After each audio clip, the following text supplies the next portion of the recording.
in this busy season, there's a few things happening in Parliament whilst things are kind of winding down for the year. We've just heard that there's a carol service happening, a week on Sunday, but something else which has been reported, announced, tabled, I suppose, in this the last week in November is the COVID-19 inquiry, the first report on this. Joining me on the program now, New Zealand First MP Tanya Unkovich. Tanya, kia ora, good morning. Thanks for your time today. Good morning, Andrew. It's always my pleasure. This particular report, now this is the first of two reports. This has been tabled, I understand, but too late to really do anything with this between now and Christmas. What's your response to the initial report and its recommendations, Tanya? Well, it's good that we get to see it because we weren't sure that we were going to get to see it. So that's really good that the transparency is there and it's released. It's a very long report. It's 700 odd pages. I've read some. I've listened to a lot of the interviews that have happened, and it's a lot of what is released in this report is what I personally expected. Yep. It's not anything that I didn't really know, and I believe a lot of other people have got the same opinion. But as I said, it's really good that it's transparent and it's out there now for everyone to have their comment on. There was a little bit of a question mark on whether or not this was going to be just, we'll just push that aside and we'll worry about it later. But so good that it's out there, although 700 pages of light reading, you don't want that on your things to do before Christmas list. Well, most people wouldn't. With the initial findings, though, and the initial recommendations, anything in particular stood out for you? Well, the obvious thing really that the lockdowns and the mandates, they probably did go a bit too far. Yep. And it did affect the social cohesion. It did affect people's mental health. And was it really necessary? Some people are saying, we could have not done it. Others are going, well, yeah, I'm really glad we had it this strict. But, the truth is that it was hard on everyone. We've all got our personal stories. I know that you walked through mine with me during all of those lockdowns.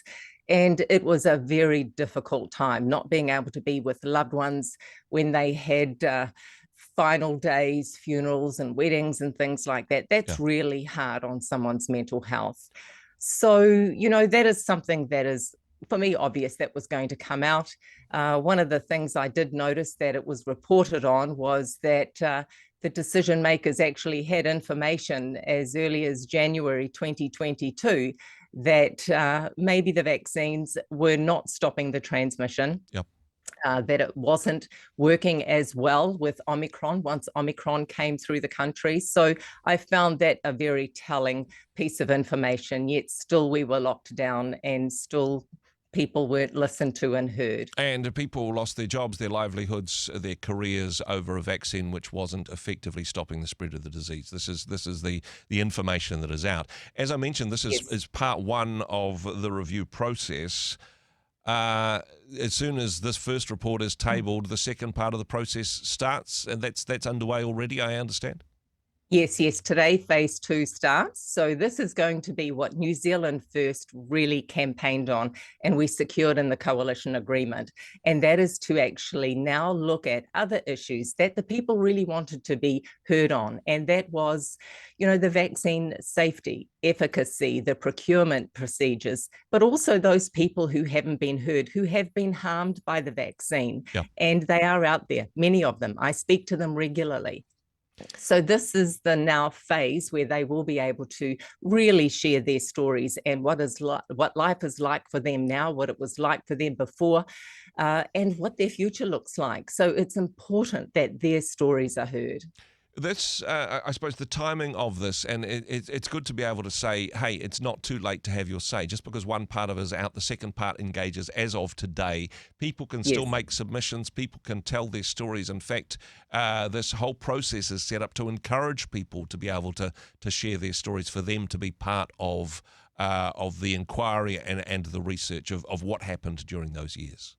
Yes, absolutely. And the scope is wider in this second phase. So it's very important that you have the courage to put in writing, to speak your mind. And it can be the beginning of the healing process for Yeah. many who feel that they haven't been heard. So I really encourage you to be brave and put your submission and tell your story. For some people, I suppose it will be a little bit traumatic, Mm. revisiting what was a dark time in their life and for us as a nation in many ways.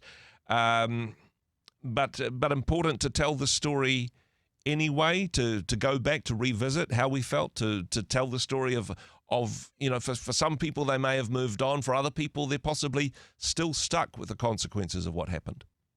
Oh, very much so. And look, this is one of the things I'm personally seeing a lot is unresolved grief. People weren't allowed to grieve during that time. They weren't allowed to have their goodbyes, say their goodbyes. They're never going to have the chance to kiss their loved one goodbye Yeah. ever again. So that is a very complicated grief that still sits with many, many people.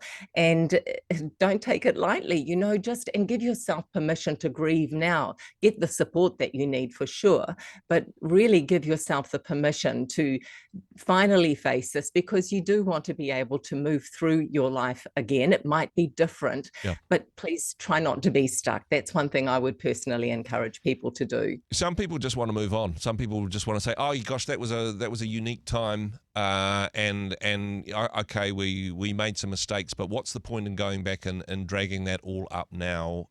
But actually, if we can learn lessons on things that we got wrong last time, there probably Yes. is going to be a next time. Do you think the lessons will stick? Do you think it's worth going back and being honest about what we got wrong, not necessarily making it a political thing of this government versus that government, but saying, hey, as a nation, how can we learn? Yes. How can we get better at this? Oh, 100%. And look, I feel it's very important that we go back and take a look at what were the decisions that were made, because people are hurting now. And some of those decisions could have been very different, but the consequences for people right now, they need some form of, well, for some, they're saying we want an apology. Yeah. I've heard that on the radio a lot, Yeah. in the last 24 hours. That might be one way that we can move forward, because the decisions made they didn't serve us in any way. They have harmed us. And so I think it's really important that we do go back and have a look. But also, what can we do different next time? I think it's very important that as a society, we unite. One of the things that I noticed is how divided everyone became. Yep. And in a way, it was promoted. If you don't do this, then you're in that camp. If you don't do this, you're in that camp. And that was so wrong. It's time for us all to heal and come back together again. In terms of the process for this one, because, I mean, the timing is perhaps less than ideal. The last Friday in November, everybody's got Christmas on their mind. The politicians are off doing other things. But in another way, actually, maybe it is the best time. We may have a little bit more time over the summer period to reflect, to write down some of the details that we might want to make as part of a submission. What's the process on this, Tanya? How do people engage with it, and what's the timeline? How long have people got to compile their submissions to have their say in the second phase of this? Truthfully, I don't know the exact Okay. timeline on how long you've got, but there is a link which I will send you, and you can maybe pop that on the YouTube down below Okay. on where you can make your submission. But I totally agree with you that over this period of time, when you're together with family and friends, you'll have the support where you can sit down and feel the discomfort of being triggered again as you do your submission. So this is one way that we can actually ensure that the truth comes out in phase 2. This is one thing that New Zealand First really wanted, for there to be full transparency and for everyone to be heard and for the truth to come out, not a whitewash. We want the truth to come out, but we need to hear your stories. Very good. And hey, perhaps Christmas is the best time of doing this, as we look back on Christmases past when we either weren't able to gather together, or perhaps we weren't even welcome at our own family's Christmas party.